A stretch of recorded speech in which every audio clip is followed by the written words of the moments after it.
Welcome, ladies and gentlemen, back to another episode of the Owl's Nest, bringing you a weekly bird's eye view of all the action happening in the Overwatch League. Hope everybody out there is staying safe and healthy during this time of isolation. Jake, thanks for joining me as always. Happy to be here. I think we've got a really exciting show this week.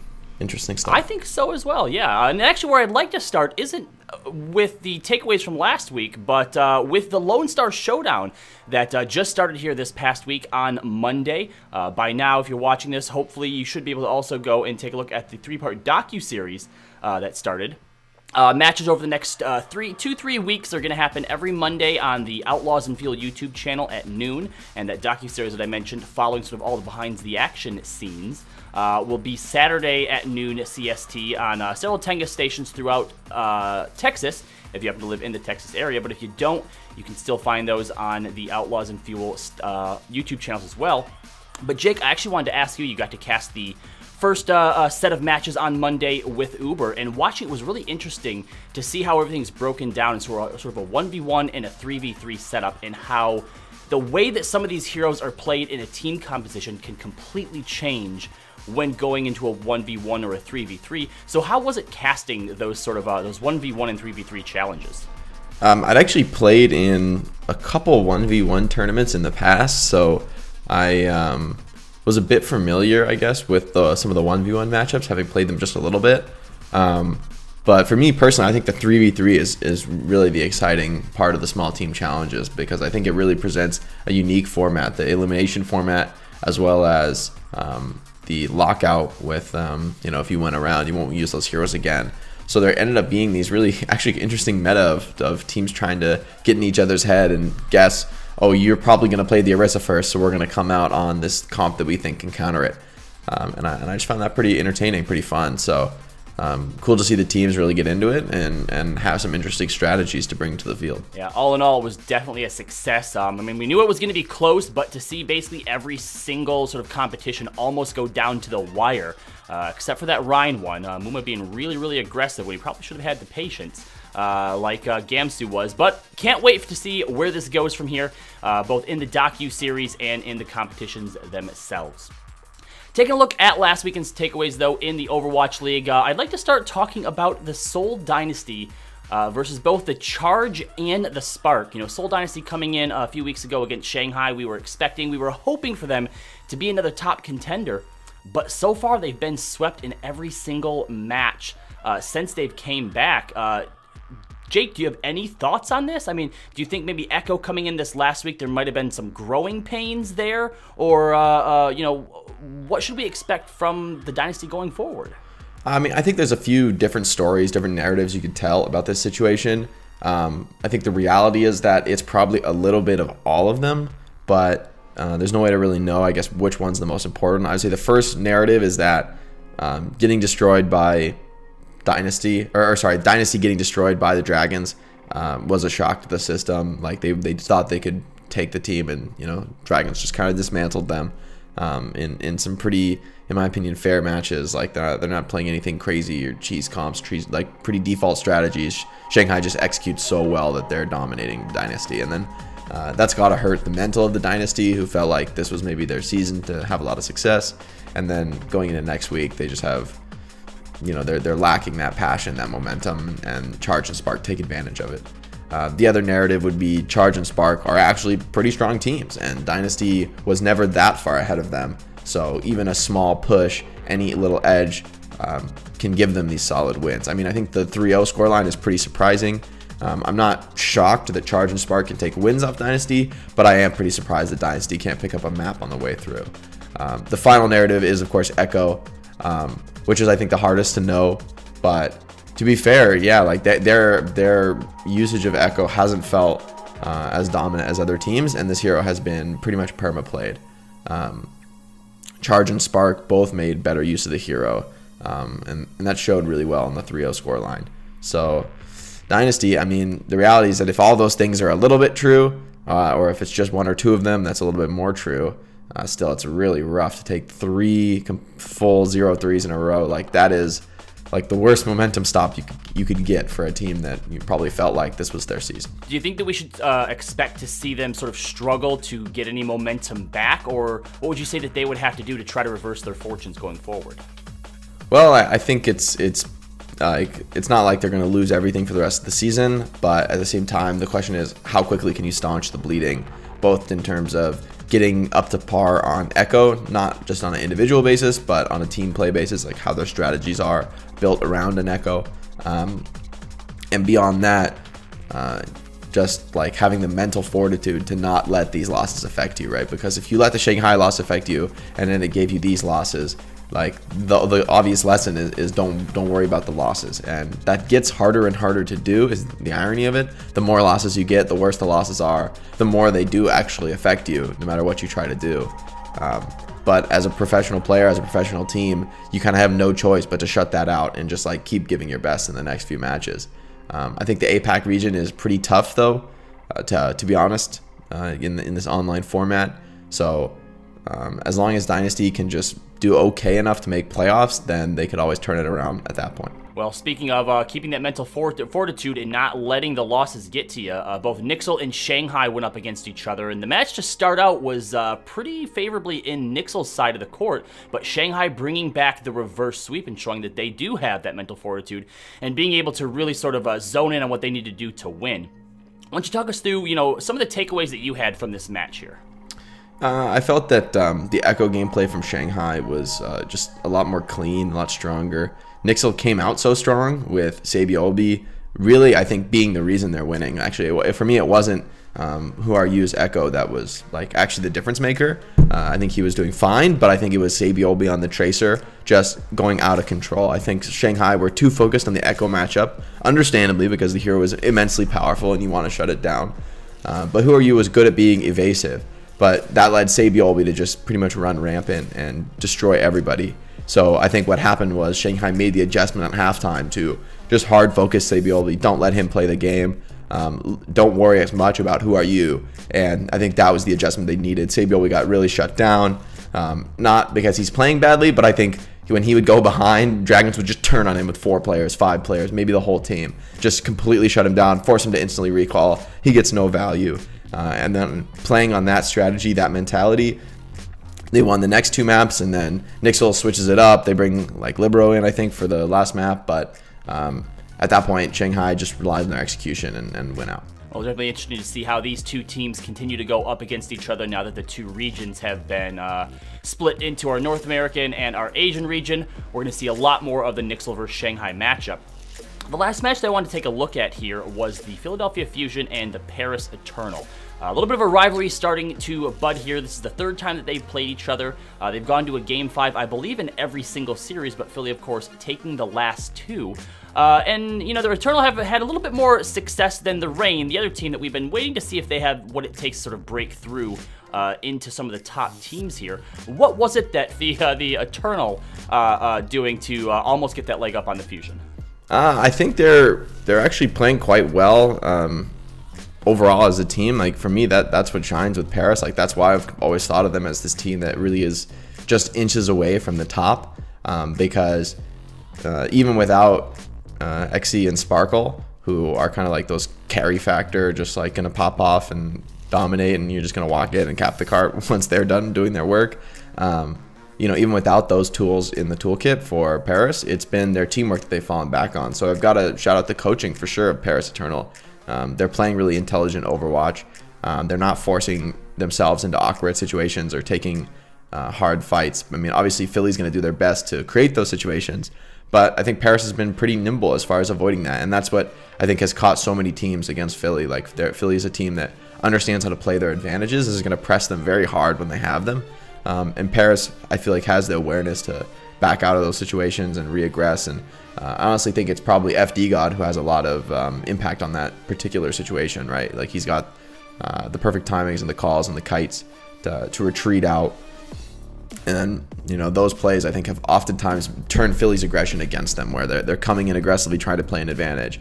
And Paris is able to back out and take a favorable fight just a little bit after that. So the team play from Paris and the decision making, I think, has been what's kept them in it. Without their what I would think of as like carry playstyle with Xe and Sparkle, which is pretty scary, right? Because when you put some really insane DPS who want to play that way in a team that can keep themselves alive and can make the fights last a long time, that's a pretty deadly combo, because it just means those DPS players have a lot of time to work with, a lot of opportunities, a lot of options. They can be greedy with the flanks, they could fight with the team, they can do whatever they want essentially, and that's pretty much your ideal situation as a DPS player. So Paris is a team that, like, if they just maintain until they can get their full strength with their whole lineup available near the end of the season, they're definitely going to be a force to be reckoned with in playoffs.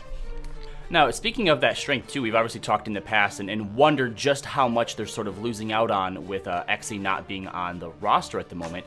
They did just pick up Fielder and played him this past week, playing from Korea on that 200 ping. Any takeaways or any initial impressions from Fielder's play? I mean, honestly, I didn't even realize he was on 200 ping. That's pretty impressive to me, because it's very hard to play Overwatch on 200 ping. It really hurts, especially on DPS. I think it's one of the, well, I think probably main tank would be the worst role, but pretty rough on DPS as well. There's a few heroes that are almost out of the question to try to play, but I like that they're sticking to the heroes that are a little bit more viable on high ping, more static DPS that aren't so movement reliant. Those tend to be a little bit stronger on the ping. They're less impacted by it than like a Tracer or a Doomfist. Actually, Tracer is sort of okay, but yeah, I think they did well playing around that, and I'm pretty impressed by Fielder that he's able to put out a good performance on 200 ping. I mean, even just an okay performance on 200 ping is impressive to me, because it's like no joke. That's a big disadvantage. Well, guys, as always, we'd love to know what your thoughts and opinions are from last week's play. You can let us know over at Checkpoint XP on Twitter and Facebook. Make sure you're also following myself at Robbie_Landis CP and Jake at JakeOW. Coming up next, ESPN put out an article talking to a bunch of their different esports correspondents about what they think the state of the Overwatch League is. We're going to respond here on the Owl's Nest, so stay tuned.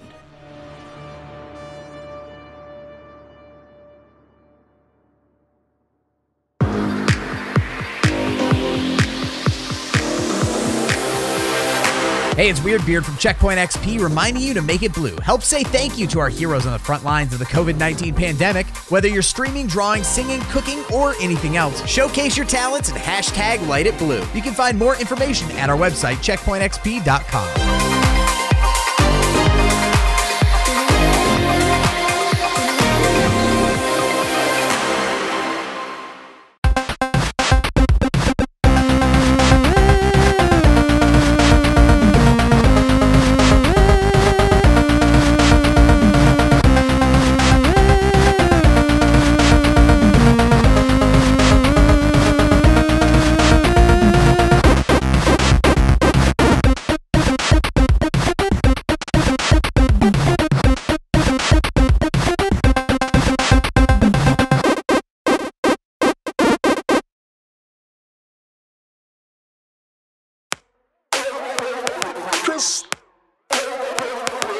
Thank you, everybody, for watching The Owl's Nest. Now, if you want to be able to get us on the go, you can actually download a podcastable version of us over at Google Podcasts, Apple Podcasts, Spotify, and wherever you find your podcasts. Also, make sure that you're checking out all of our other content over at checkpointxp.com. And if you haven't already, follow Jake over on Twitch at Jake_OW.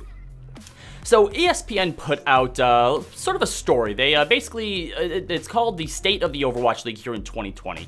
And they asked a bunch of their different Overwatch correspondents and analysts, different questions in regards to what's going on in the Overwatch League right now. It's a pretty good read. You can find it, of course, over at ESPN.com. But I thought that we would sort of give our own take on it. Jake, yourself, directly from the Overwatch League, and myself as someone who basically just spends non-stop time watching it. Just see sort of how our opinions sort of differ from theirs. And so I'm going to start right at the top of it, just sort of a brief, 1-2 sentence overview. Right now, Jake, what do you think is the state of the Overwatch League? I feel like the Overwatch League is in a bit of a holding pattern right now. That's how I describe it. Just the reality of the situation, I feel, though, like it's brutal on absolutely everybody. And I think the league's done the best it can, at least in the situation that it is, right? What are you gonna do? Are you gonna make people like, you're gonna make these Korean players like not be able to go home and be with their families at this time. Like, no, you can't do that. They've like, these people, they got to go back to Korea. They got to be with their family.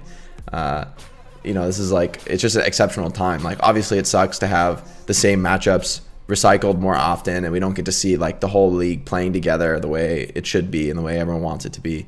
But like, the human concern is so much more important than esports. Like, I love esports. Esports is great, but like, it's a matter of life and death, genuinely, in these times. So the Overwatch League is not the first priority, and you know, the people who make the Overwatch League, their lives are the first priority. And I'm actually pretty proud that the Overwatch League respects that, even when it hurts the league itself, even when it makes things harder and more difficult. The league puts that like health and wellness and respect for the people who are part of it, and it puts that first. And I really appreciate that as somebody who works in the league. Obviously from the outside, I can see how, you know, you'd have all these complaints, but at least as far as like, you know, like the online matchups and the matchups being the same every few weeks, like, obviously that's not ideal, but it's the reality that it has to be in order to protect like the interests of the people, you know. Yeah, no, I have to agree with a lot of that, and I think that a lot of people right now that may look at the Overwatch League and, you know, the way that they may interpret some of the struggles or some of the downfalls. I think the thing that we have to remember is that we are in the middle of a global pandemic with COVID-19 here, and so it's hard to know exactly what issues is the league having that they can actually deal with, that you know, might actually fall on their own plate, and what are the issues that the entire world is dealing with right now. I mean, traditional sports themselves have had to completely shut down. The Overwatch League and esports are in a very fortunate place that they can continue to, you know, have these competitions and find ways to adapt and not just shut things down, you know, all at once, which I think leads into the next question here, and that is, what is the main cause of the league's current struggles? Which I think is, again, it's a hard thing to nail down, because anything that is caused by the pandemic that other leagues and other organizations are also contending with right now, I don't think it's fair to lay those struggles necessarily at the feet of the league. And for me, I think really the biggest thing that really jumps out to me a lot is the change in viewership, at least in what we see from the numbers, between what we used to have on Twitch and what we have now on YouTube. And I don't know that we're really going to get that full picture and know really how big that discrepancy is until probably near the end of the year when we get some Nielsen rating numbers back. Yeah, exactly. I think it's kind of hard to interpret, especially because you know, there's like the whole aspect of like the Asian broadcasting numbers, which I've actually heard are extremely good, because for the first time there's primetime matches you know, broadcast in Asia. So that's like a huge game changer as far as the Asian viewership. But of course, those matches, like playing literally everything in NA times, makes you have better NA viewership. So I think some things are, you know, from a Western perspective seem bad, but are actually ultimately a big positive for the league in terms of viewership and, you know, the global aspect of the league. But I would have to agree that like the viewership is definitely lower on YouTube. Part of it is that YouTube itself is like, the live platform is new and growing, but like Overwatch League is like the biggest thing on YouTube live gaming, right? Like there's not like a ton of content that's going to bring people to this platform compared to Twitch, which is like absolutely saturated, the default for live esports content. So, you know, I think the partnership makes sense to me still, because VOD content is so much better on YouTube. Obviously, it's like, yes, it is the king of VODs, and VODs on Twitch are pretty terrible actually. But Overwatch League has always had successful VOD viewership. So the partnership with YouTube kind of makes sense with that in mind, that you want the VODs to be accessible and easy and just everything good about them, because the fans seem to want that sort of content. They want the VOD content. So there's like good long-term things to be excited about, but in the short term, I definitely agree. It's a bit of a struggle. It's just the reality right now. Now, obviously, Sinatra retiring and heading over to Valorant also has been a big headline, a lot of questions on people's minds. What do you think makes a game like Valorant appealing to pros that have left Overwatch? Because, you know, both obviously being first-person shooters, there are obviously still a lot of differences in the way that the two of these operate. And Overwatch League, you know, has an established league now, whereas Riot still plans on sort of letting the grassroots scene of Valorant sort of grow itself. So, do you think that it's smart for Overwatch pros to be looking at Valorant, as sort of the next path in their career? I mean, I think as a pure business sense, it's pretty crazy to leave like if you're an Overwatch League player, like you're an actual pro player, and then you leave games, like that's not like a business decision, not really a financial decision. That's more of like a passion decision, I think. It has to be, because like obviously the Overwatch League has a lot of security in it. If you're like somebody who hasn't really made it to the professional scene in Overwatch, it's totally normal, I think, to be looking at new games and trying them out. Seeing if you have that competitive potential in this new game, and if the game itself has the overall competitive potential, the esports potential. Those are totally normal. Like that's a classic of esports, is you kind of got to be ready to jump on the new game and grind it if you have the potential. But what makes a game like Valorant so appealing? Like, why did it draw a player like Sinatra? I mean, it's hard to speculate, but I'd have to say that the most important thing for me is like it's not really the esports. Actually, it's not. Like, obviously, the fact that Valorant has no like supported league probably reduces the security for esports players there compared to the Overwatch League. But at the same time, I think what does it is it's actually just the game itself, right? Like, and that's why our next question is, what can the league do to fix things? But I actually think that's almost like a misnomer. It's the wrong question to ask, because in my view, the problem is the game itself. In my view, the problem is with Overwatch is that I'm not against the existence of heroes that don't really need to aim, but I've always felt that those heroes should not be competitively dominant. Like, if Moira is so dominant that the best aimers in the world play Moira like 24/7, then I think that's actually a horrendous flaw in the balance. If you can be the best aimer in the world and it's still not worth playing Zen or Ana or one of the supports that has to aim, I've always felt like that's kind of a tragedy. And I think that the devs have tried to create the situation where these heroes are equally balanced for pros, but I just don't think that's actually possible. This is the nature of a hero like Moira that cleaves all of her allies in like a really wide cone. Is like there's the hero just isn't gated by aim skill. Like, there's other sorts of skill in the hero, but aim skill is really that key skill set that like no one's ever going to accuse McCree of being broken or imbalanced, right? Because if you can't click the enemy, you can't click the head, you're really not that dangerous, right? Like, that's everything is gated on that. Same for Zen, same for Ana. If you can't hit your shots or your nades, like, you're not that dangerous of a hero. So it's, even when Ana is really strong, I don't hear anybody saying, oh, Ana, she's so broken, like this hero is not balanced or whatever, because it's like if an Ana hits a sleep dart on you, you're like, well, I respect that. That's a big play. But I do think heroes like Moira has always been the worst defender, but to a lesser extent, Brig and Mercy. I think these heroes, like, ideally they could be niche picks in top level play, but I think once they get to that point of truly dominating top level play, I honestly feel bad for like a flex support player who is insane aimer, grinding the game, practicing to be the best in the world, and then there's a meta where they have to play Moira for like 3 months, and like you don't really aim that much on that hero. And I think for a lot of FPS players, that's like such a weird feeling to have grind, like spending all your life, months and months and months, hundreds and hundreds of hours learning to aim really well, and then you're tasked with playing a hero that essentially doesn't need those skills. I just think that's really awkward, and when those heroes are competitively dominant for the best players in the world, I think that's pretty unhealthy for the game. And I think that, in a nutshell, is what causes a lot of players to be frustrated with Overwatch. It's a very interesting perspective there. So let me ask you this then, and this is the next question, of course, that came out of the State of the Overwatch article from ESPN. What does Overwatch 2 need to introduce to win back fans and top-level players? Because at this point, with Overwatch 2 somewhere in the pipeline, we know we're not getting any new heroes. We're probably not going to get any new maps at this point. So the game, as we see it, outside maybe some balance changes here and there, is probably going to stay the way it is until we get Overwatch 2.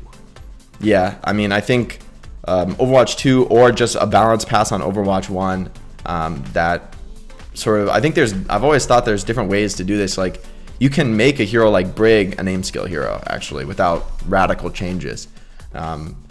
Like some of the things I suggested before would be make like the primary weapon, like the flail, make it have slightly longer range right at the center of your crosshair, so that if your aim is extremely good and you're tracking the enemy while swinging, then you actually have like the maximum possible range. So a player that is like right at the max of your range, you need to be tracking them to be hitting all your swings. And you can if you make that swing, instead of it being like a semicircle hitbox, you make it more of an oval, so it's like pointed down the crosshair. So like even though it's a melee weapon, you know, you still get value from aiming it. Same can be done for Moira, where you can make her abilities less effective when they're off target. Even if you want to keep the auto aim to make the hero feel accessible, it should be like, you know, if you actually track the enemy properly and you're not relying on the auto aim, there should be some sort of reward for that. Currently there's not. So that's what makes the hero feel kind of bad. There's like, you know, I saw Kariv saying something on Twitter like, make Moira aim like Zarya so I can actually play the game. And I couldn't agree more. I actually think that is like such an important thing for an FPS game, that every player has an opportunity to show their skill. And if you don't, if the devs don't agree with that, like that every hero needs to have aim skill, then that's okay. But I still think they should make those heroes not competitively dominant. Like when Moira becomes the meta for months and months, I mean, at least now with hero pools, we won't see it like long term. But I have always felt that the heroes that don't really have like aim requirements should be prevented from being dominant. Like they should be niche picks. That's okay for them to be niche picks, but like I said before, if the best aimers in the world play a hero that doesn't really require you to aim because that hero is just so efficient and strong, which happens all the time in Overwatch, like Moira just healing 5 people is incredibly powerful. Even though it doesn't require you to aim, that doesn't matter. It's very powerful. And Coalescence, even though it's very easy to use, is extremely powerful. So like you can't, you know, like the players have no choice really but to play these heroes because those heroes make them win. That's really the players. It's a bit out of your hands. You have to play what's the best. And if Moira's the best, you have to play it. So it's kind of up to the devs to make sure that these heroes that require aim skill have like enough of a value to them that the best players in the world can actually get used to them. Well, yeah, no, those are some great ideas. Jeff, listen up. We got some cool ideas over here on the Owl's Nest. All right, guys. Again, that article came from ESPN, the State of the Overwatch League in 2020. Definitely recommend checking it out. It also covers a lot of other sort of bases here that we didn't have a chance to yet on the Owl's Nest. But coming up next, we're going to talk about the upcoming matches this week and how the hero bans might affect some of those results.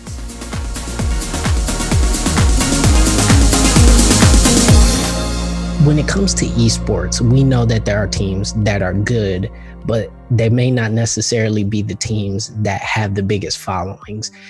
Is the lifestyle angle really the way that esports should be looking at this, or will there be teams that get popular just because they're good or more profitable just because they're good?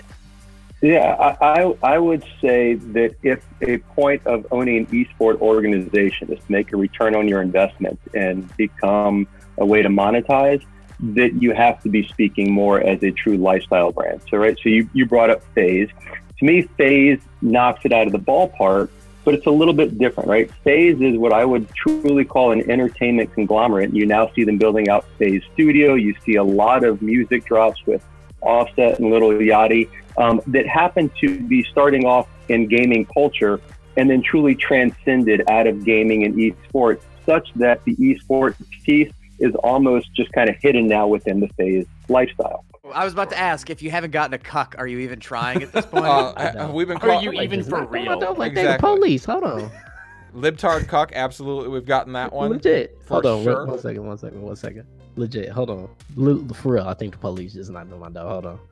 All right. Oh, God. Oh, right, I don't want to witness a murder on my show. All right, quick. No, in chat, drop what Norris is being arrested for. Norris is getting swatted right now.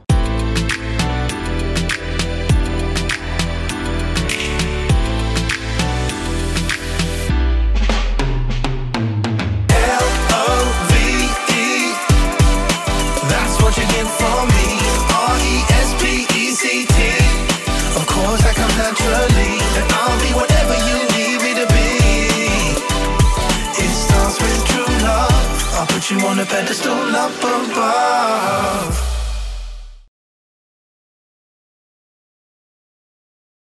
Welcome back, ladies and gentlemen. You're watching the Owl's Nest. Make sure that if you haven't already, that you're connecting with us on social media. That's Checkpoint XP on Facebook and Twitter, Jake OW on Twitter, Jake_OW on Twitch. And we're going to take a look at some of the matches coming up here this weekend. Of course, the hero bans being Reinhardt, Ashe, Reaper, and Brigitte. And let's see how those are going to end up affecting our matches of the week.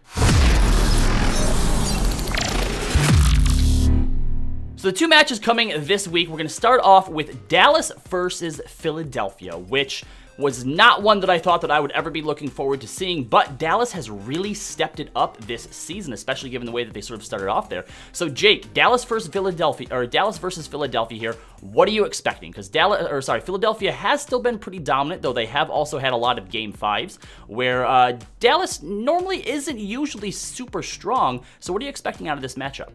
Well, personally, I just think Dallas has been playing really well as of late. I think the coaching's been really on point. So props to Arrow and Yang for doing a great job in that department. I think Dallas has had great strategies and also great execution. Decay and Doha have been just massively important for Dallas's success. The fact that Doha has been so flexible on, like the projectile role, he can play everything and he seems to play it well.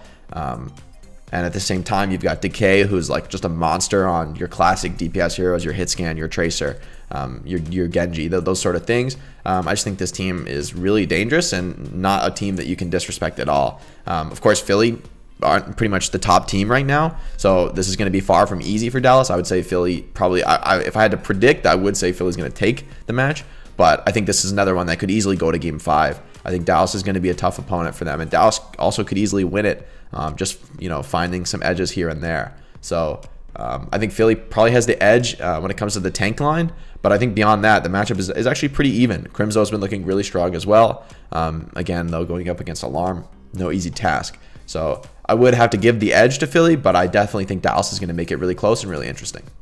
So what exactly do you think, if you had to give some tips to Dallas, like in order for them to win it, what does Dallas have to do? I think the key for Dallas is going to be tank management. They need to control the space well against Philly. If you give Carpe free reign, it's over, right? Like he's going to just walk over you and kill everybody. So it's going to be on the whole team. You have to out pressure Poco somehow. You have to get Poco off these off angles. Poco's always playing for high value. When he's on the Sigma, he's always on the flank, always getting that poke pressure, always, just making you worry about things. So for Note and Guangzhou, they have their work cut out for them. Sato and Poco or Sato and Fury. That's a really dangerous tank line. You've got to somehow pressure them out. So that's also on the DPS.